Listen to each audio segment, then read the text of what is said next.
বান্দারে আমি আল্লাহ না তোরে তো নিয়ামত দিয়া সুন্দর করে বানাইলাম। এই আসমান বানাইয়া কোরআনের কোথাও বলি নাই আসমান সুন্দর করে বানাইছি, জমিন বানাইয়া কোথাও বলি নাই জমিন সুন্দর করে বানাইছি, গোটা সৃষ্টি জগৎ বানাইয়া কোথাও বলি নাই সুন্দর করে বানাইছি। কিন্তু মানুষ রে তুই 3.5 হাত তোরে বানাইয়া কোরআনে একটা নয় দুইটা নয় 4টা কসম করে বলছি তোরে সুন্দর করে বানাইছি। একটা দুইটা না 4টা কসম করে আল্লাহ বলছে মানুষ তোরে সুন্দর করে আমি আল্লাহ বানাইছি। ও তিন ফলের কসম, ও জাইতুন ফলের কসম, ও তুর সিনিনা সিনাই পর্বতের কসম, ও হাযাল বালাদিল আমিন পবিত্র মক্কা নগরীর কসম। 4টা কসম করে আল্লাহ বলেন লাকাদ খালাকনাল ইনসানা ফি আহসানি তাকওয়িম। 4টা কসম করছে মালিক, 4টা কসম করে বলে আল্লাহ বলেন বান্দা তোরে সুন্দর করে বানাইছি। কেন সুন্দর করে বানাইলাম? একমাত্র গোলামি করবি আমি আল্লাহ, সেজদা দিবি আমি আল্লাহ রে। আমি আল্লাহ ছাড়া কারো কাছে মাথা নত করা যাবে না। এই কথা কান, আল্লাহ ছাড়া কারো কাছে মাথা নত করা যাবে? এই শব্দ রব্বে কারীম বলেন শিরিক যদি করস বান্দা কোনো মাফ নাই। সেজদা দেওয়ার সাথে সাথে ঈমান তালাক দিয়া চলে যায়। মাজারা দেন বাজারা দেন, আগে দিত মরাটারে সেজদা, এখন দেখছি জিন্দাডিরও সেজদা মাইরা দেয়। ঈমান কিন্তু তালাক দিব। ঈমান নাই অথচ দাড়ি আছে, টুপি আছে, পাঞ্জাবি আছে, হাতে তসবিহ আছে, নিজেরে ঈমানদার দাবি করে কিন্তু ঈমান চলে গেছে। এই জন্য আল্লাহ আমাদেরকে টার্গেট করে বলে বান্দারে ঈমান আন আমি আল্লাহর উপর। যদি ঈমানের এত দাম গুনাহ করতে করতে করতে বান্দা পাহাড় পরিমাণ গুনাহ করছে, সাগরের ফেনা পরিমাণ গুনাহ করছে। একটা সময় যদি বান্দা গুনার উপরে লজ্জিত হয়ে যায়, বান্দা যদি স্বীকার করে আল্লাহ আমি তো গুনাহ করতে করতে পাহাড় পরিমাণ গুনাহ কইরা ফলাইছি, আল্লাহ আমি গুনাহ করতে করতে সাগরের পেনা পরিমাণ কইরা ফলাইছি, আল্লাহ আমি যেদিকে তাকাই শুধু গুনাহ আর গুনাহ। মাবুদ গো আমার গুনাহ সম্পর্কে যদি মানুষ জানতো, আমারে মানুষ ইজ্জত করতো না।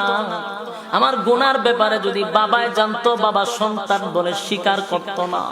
আমার গুনাহটা যদি মা জানতো, মাও সন্তান বলে ডাক দিত না। আমার গুনাহ যদি আমার সন্তানরা জানতো, আব্বা বইলা কোনোদিন আমাদেরকে ডাকতো না। আমার গুনাহ যদি গ্রামের মানুষ জানতো, নেতা বলে ডাক দিত না। এই গুনাহ একমাত্র মালিক জানে।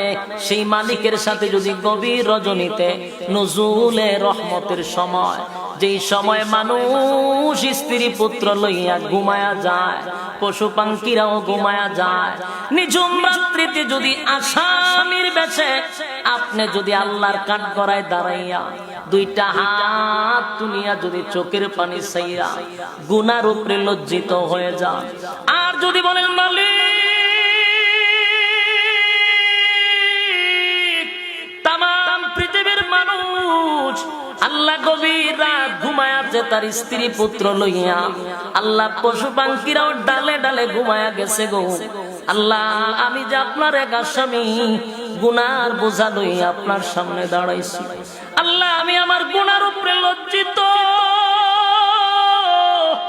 গুনার দিকে তাকাইলে মাফের যে কোনো আশা নাই গো, আল্লাহ আপনি আমার গুনার ছাড়া আর কেউ জানে না, কেউ জানে না। আল্লাহ আমি আপনার দরবারে নত হয়ে গেলাম, লজ্জিত হয়ে গেলাম।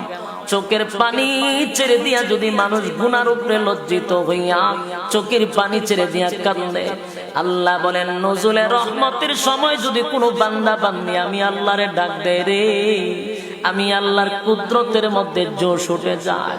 আল্লাহ ডাক দিয়া বলে ফেরেশতারা বল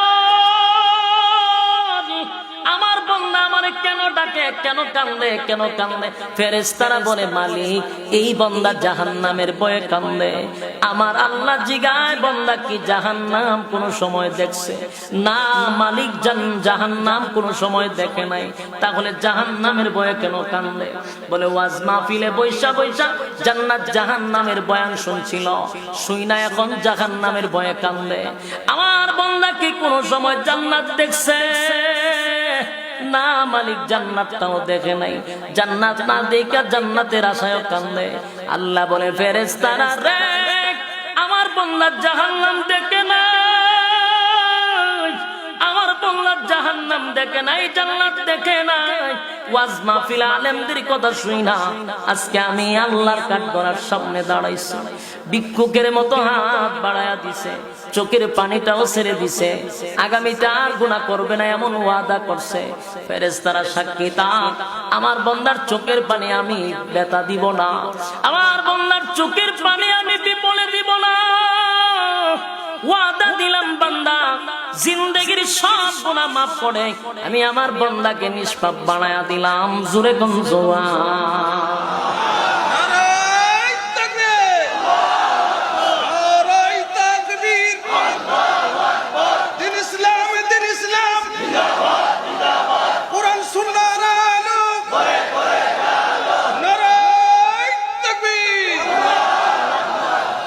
যুবক ভাইরা।